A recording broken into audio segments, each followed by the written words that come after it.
Hello viewers, Joe's HVAC Piano Fishing and Rail Fan Productions, bringing you an update video on this 1873 Meneely Bell. Last time I was here to film this bell, I only got it at night, and there wasn't very good lighting, so I had to use my flashlight, and my friends were helping with the video as well. Anyway, this bell is one of a kind because it was actually one of the first bells to actually have the Meneely Bell Foundry, West Troy, New York, and the year it was cast and scripted onto the bell. And unlike before 1870, the bells had Meneely's Bell Foundry, or they had Meneely's West Troy, New York, and then the year it was cast. So this is one of the later generation Meneely bells. So a little bit of history about the Meneely Bell Foundry before we get a close-up look at this bell. The Meneely Bell Foundry was first started in 1826 as a foundry was built along the Hudson River on the west side in West Troy, New York. That foundry served for many, many years until the Troy Foundry was built on the east side of the Hudson River. The Meneely Bell Foundry was one of the best American bell foundries, as a lot of the bells are still around today and have a beautiful sound. The Meneely Bell Foundry was making church bells until 1951, when the Bell Foundry shut down for an unknown reason that I do not know of yet, even despite being a bell historian, so I still have research to do on that. This bell here was one of a kind. As you can see, it has been refurbished, so whoever refurbished this did a pretty decent job. The bell looks pretty good.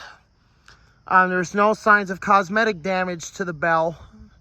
As one thing I know for sure is that if there's a bell in this good of shape for being 150 years old, that tells me this bell was built really well back then during its time. This bell has some interesting features that I'm going to point out to you guys in this video tonight. So now that it's daytime, we can actually get a closer look at these amazing features that made this bell so unique for its type. So we're going to start off by looking at the bell itself. And I'm sure as you can see, the bell has kind of a bowl shape to it, but it is a bronze casting.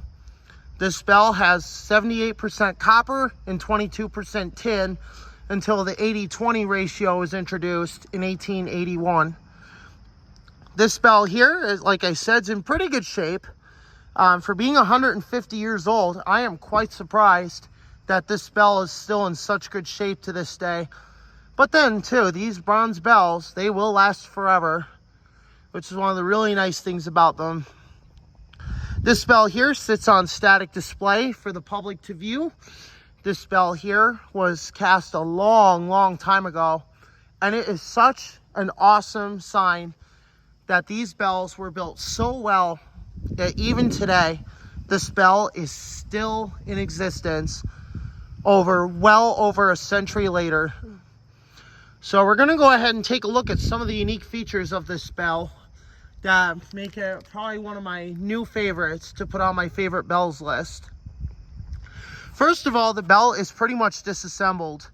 As you can see here, it's only got the yoke. There's no clapper or anything inside, which is kind of unfortunate. But all I do know is the original springs might be still in there. But they'd have to lift the bell in order for us to take a look inside. So the first unique thing I want to point out about this bell is that it has what's called an adjustable height rotary yoke. So that means you can adjust the bell to different heights on the yoke in order to get it to ring a different way.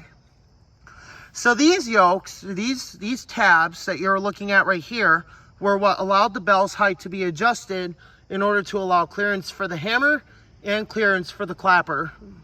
So when these bells are ringing, they have to be set at a certain height, so that way the clapper doesn't hit the bottom of the frame so that the bell doesn't ring, but at the same time that the clapper isn't so far up that the bell can't ring properly, or the hammer won't be able to strike the bell if it's to be tolled. So earlier we got Waverly's Community Bell chiming at 7 p.m. Well, we'll go over that in another video. So let's take a look at the yoke first, as this is the most point of interest. For the first point of interest on this bell is the Meneely rotary yoke.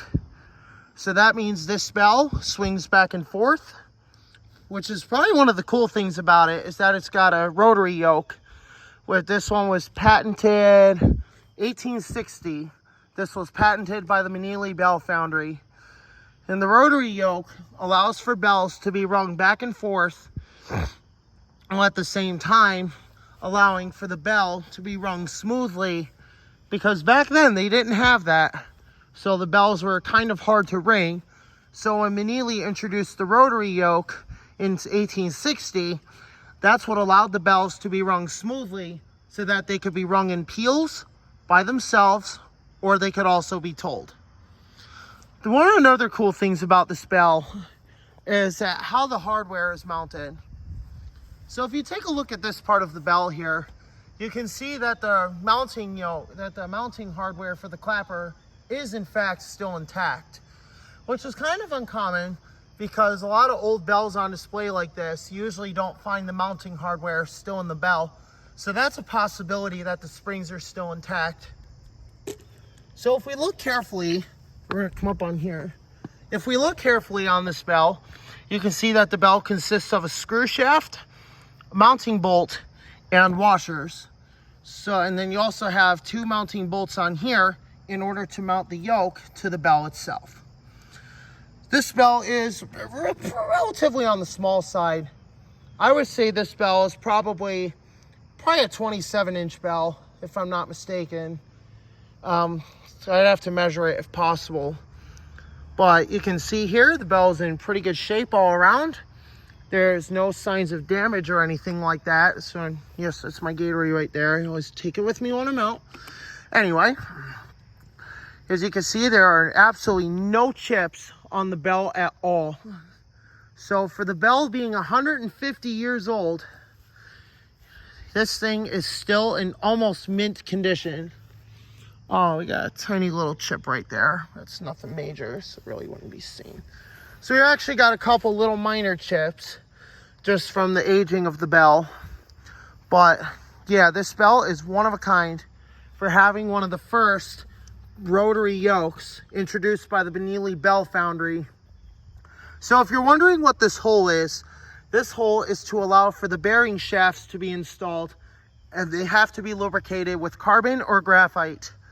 So you can use carbon or graphite as your lubricants to lubricate the ringing shafts, as I like to call them, in order to keep them lubricated and keep the bell ringing smoothly. So now we're going to go over some of the unique parts of the bell, that what allows it to sound, have a strong, solid tone, and have a really, really impressive appearance. So we're going to start off where the clapper strikes. So if you guys are wondering, the clapper is the part inside the bell that strikes it when the bell is swung. So basically what that means is that the clapper itself, it is made of metal, and it is a long shaft with either a ball, a sphere, or a spade on the end. Some bells, especially the cast iron bells, had a pear-shaped clapper instead of a spade, ball, or sphere with the stick on the end for leverage. This part of the bell here, this is called the sound bow. This is the thickest part of a church bell like this, as this is where the clapper strikes in order to produce the right harmonic tone, notes, and many other harmonics and tones and overtones that make this bell have its such beautiful sound. The sound bow, it gets its name because it is where the clapper strikes. It is the thickest part of the bell. So that means here that this part of the bell here is the thickest, and it's also the heaviest part. So this part will not wear out, but the clapper will, because the clapper is made of steel, which will wear out more quickly than bronze. So the fact that this bell is still here well over 150 years later, this just goes to show the unique part. The next part of the bell that helps it get its brilliant sound is what's known as sound rings. So that is these parts of the bell right here. This bell has 1, 2, this bell has 12 of them. Yes, this bell has 12 sound rings, which means that this bell can ring. This bell will have a nice, brilliant sound when it is rung. Back in the old days, they had to chip off by hand in order to tune the bells. But then when the bell tuner was introduced, where it's basically a large tooth that shaves off tiny bits of metal in order to tune the bell to get it to sound the right notes, was patented. This is so we're not really sure what this part's called. But one thing I can tell you is that this is the core of the bell. That's what I'm going to call it.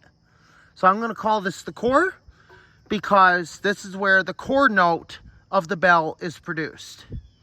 And these sound rings help to aid in that sound. So here we're going to take a look at the inscription on the bell. So in case you guys don't know, an inscription is what is stamped onto the inside of the false bell, on the outside of the false bell, so that way when the final bell is cast, it will be a nice, neat appearance.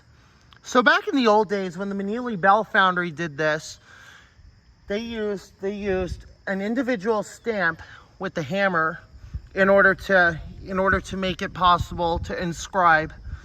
So right here, you can see here it says the Meneely Bell foundry. So it goes around the bell.